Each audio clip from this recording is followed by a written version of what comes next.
lembah kemuliaan. Saya ajak kita semua untuk membaca ayat di Yehezkiel pasal 3 ayat 22 dan ayat yang ke-23. Maka di sana kekuasaan Tuhan meliputi aku dan Ia berfirman kepadaku, bangunlah dan pergilah ke lembah.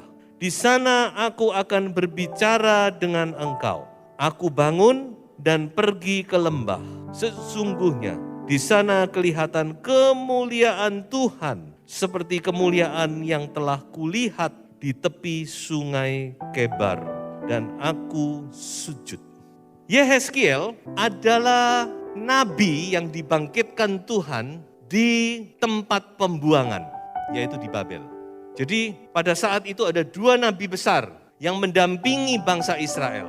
Di tempat pembuangan ada Yehezkiel, di tanah Palestina, di Yehuda ada Yeremia.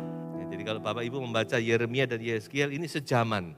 Hanya tempatnya beda. Yeremia mendampingi bangsa Israel pada saat-saat yang paling genting, di mana kerajaan Yehuda, persisnya Yehuda, kerajaan Israel sudah hancur kurang lebih 150 tahun sebelumnya. Kerajaan Yehuda sedang menghadapi situasi yang sangat genting, karena mereka sudah diancam oleh bangsa Babel.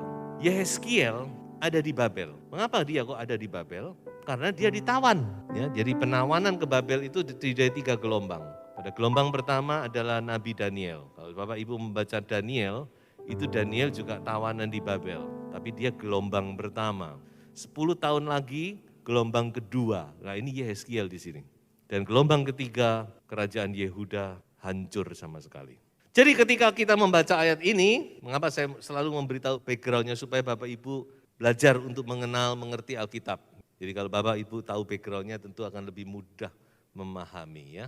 Jadi ketika dikatakan maka di sana bukan di mana-mana tapi di Babel, dia sebagai tawanan Babel. Yang namanya tawanan itu enggak ada enaknya ya. Dan firman Allah datang kepada Yehezkiel berkata, Yehezkiel, pergilah ke lembah. Lembah apa tidak disebutkan di sini. Dan Tuhan berkata, di sana aku akan berbicara kepadamu. Kemudian dikatakan Yehezkiel pergi ke lembah dan di sana dia melihat kemuliaan Allah. Dan dia mendapat penglihatan-penglihatan yang luar biasa yang saudara baca di kitab Yehezkiel.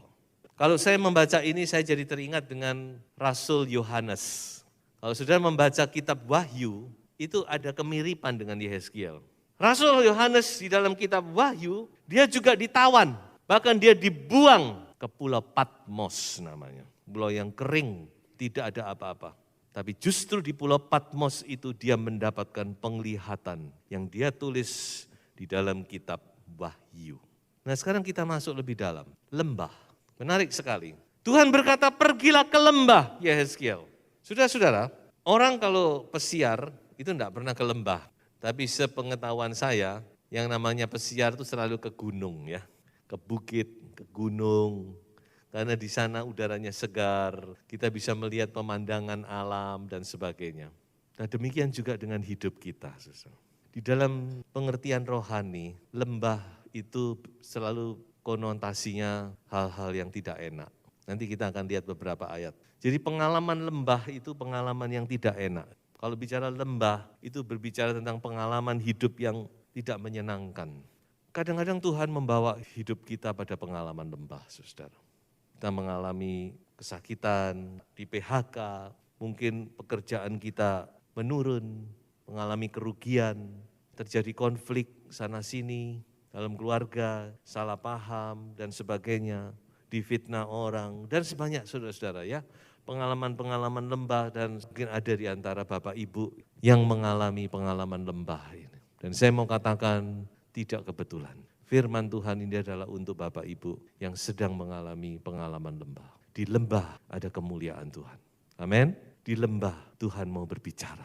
Yehezkiel, pergilah ke lembah. Di sana aku mau berbicara kepadamu. Tuhan kadang-kadang bawa, Roh Kudus bawa kita kepada pengalaman lembah. Karena dia mau berbicara. Mengapa kok harus di lembah? Kok enggak pas di gunung? Karena kalau di gunung yang dilihat apa saudara? Dunia. Padahal kalau di tempat tinggi yang dilihat apa? Keindahan dunia. Tapi kalau sudah di lembah, gak lihat apa-apa. Kita juga. Kalau sudah di gunung, orang itu biasanya lupa, gak ingat Tuhan, saudara. Tuhan bicara juga gak dengar. Tapi kalau sudah di lembah, saat itu Tuhan ngomong, kita dengar. Benar Tuhan. Makanya Tuhan senang sekali membawa kita ke lembah. Kadang-kadang tapi ya, gak usah khawatir. Kadang-kadang Tuhan bawa kita, ayo ke lembah. Kalau di Hosea, Tuhan berkata, ayo ke padang gurun lagi. Aku mau ngomong lagi sama kamu. Ada apa di lembah? Nah, mari kita melihat kepada kebenaran firman Tuhan. Yang pertama, di lembah ada penghiburan. Haleluya. Kita baca ayat ini.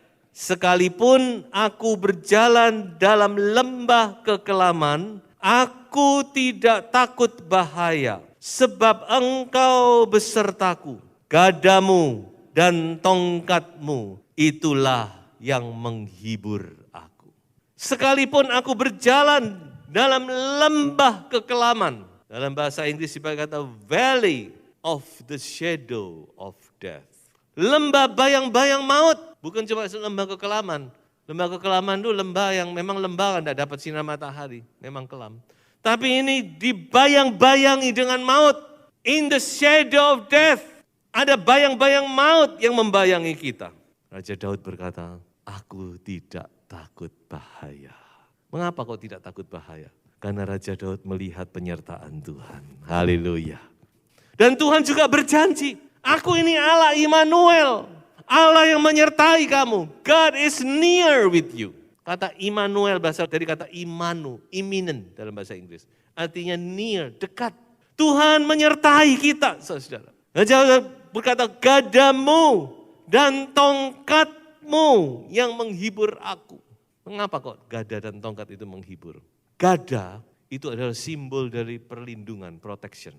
Jadi gembala itu membawa gada untuk mengusir binatang-binatang buas. Untuk memukul binatang buas yang mau menyerang, yang mau menerkam kawanan domba. Tongkat itu bicara tentang guidance, tentang pimpinan. Makanya tongkat gembala itu biasanya melengkung, saudara ya. Kenapa melengkung? Untuk ini saudara, gantol lehernya domba. Ada domba, jalan terus digantol. Sini. Nakal kamu, balik. Jadi gada dan tongkat, protection and guidance. Haleluya. Apalagi yang kita butuhkan, saudara. Kita diprotek, kita dilindungi, kita mendapat proteksi dari gembala, dan kita juga dipimpin oleh gembala. Tidak usah takut, saudara. Langkah-langkah kita kalau dipimpin oleh gembala, wah kita melangkah itu mantap. Kita percaya kita tidak akan tersesat.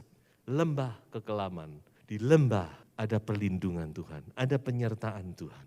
Yang kedua, kita baca di dalam Mazmur 84 ayat 7 dan ayat yang ke-8.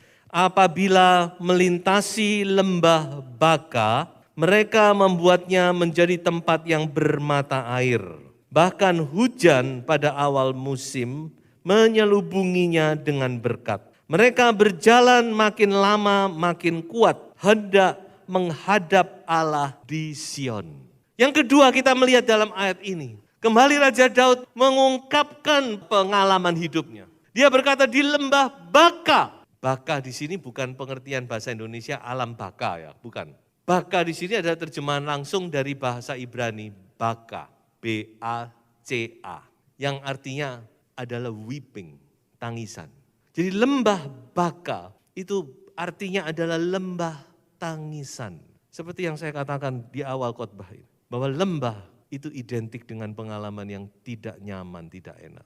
Dan seringkali di situ ada tangisan. Pernah saudara menangis di malam yang gelap sendirian, tidak ada yang tahu. Air matamu membasahi bantalmu karena engkau mengalami sesuatu yang menyakitkan hatimu, menyusahkan hatimu, membebani rohmu, jiwamu. Itulah pengalaman lembah. Ya, mungkin orang lain tidak tahu, karena kita ketemu orang, kita tertawa, kita seperti biasanya. Tapi di balik itu sudah ada beban yang berat. Itulah pengalaman lembah Baka. Tapi Tuhan berkata, Yeskiel, go down to the valley. Pergilah ke lembah. Karena aku mau berbicara kepadamu. Yeskiel, di lembah itu kita mendengar suara Tuhan. Firman Tuhan berkata, lembah Baka, lembah air mata diubah oleh Tuhan menjadi lembah apa? Mata air. Haleluya. Senang sekali dengan terjemahan bahasa Indonesia ini. Lembah air mata menjadi lembah mata air dibalik oleh Tuhan. Bahkan dikatakan apa? Tuhan memberkati, menyelubungi dengan hujan berkat. Sehingga dikatakan apa? Mereka berjalan makin lama makin kuat. Ini kehebatan Tuhan, saudara ya. Ini tidak sesuai dengan pengalaman manusia, bukan? Nggak ada orang berjalan itu makin lama makin kuat, nggak ada. Makin lama makin capek, makin kesel, ya. Nah, itulah harusnya anak Tuhan. Apapun juga, makin kuat, makin semangat, makin menyala-nyala dalam Tuhan. Ada kekuatan yang baru di dalam lembah, bukan di atas gunung, di dalam lembah. Bahkan lembah air mata. Pas seperti yang katakan Yesaya 40. Kalau kita menanti-nantikan Tuhan, kita akan mendapat kekuatan baru. Inilah kekuatan anak Tuhan, saudara. Yang ketiga dan terakhir adalah di lembah ada sungai. Saya bacakan Ulangan pasal 8 ayat 7. Sebab Tuhan Allahmu membawa engkau masuk ke dalam negeri yang baik, suatu negeri dengan sungai, mata air dan danau yang keluar dari lembah-lembah dan gunung-gunung. Lembah itu tempat berkumpulnya air. Mata air dari gunung ataukah hujan itu akan mengalir ke dalam lembah dan di situ ada sungai. Jadi kalau orang yang naik gunung itu sudah mengerti itu. Mau cari air jangan ke atas, ke bawah. Pasti ada sungai di situ. Dan di lembah juga ada sungai. Saudara tidak akan menjumpai sungai di gunung, di puncak. Tidak ada. Tapi di lembah itu ada sungai yang mengalir.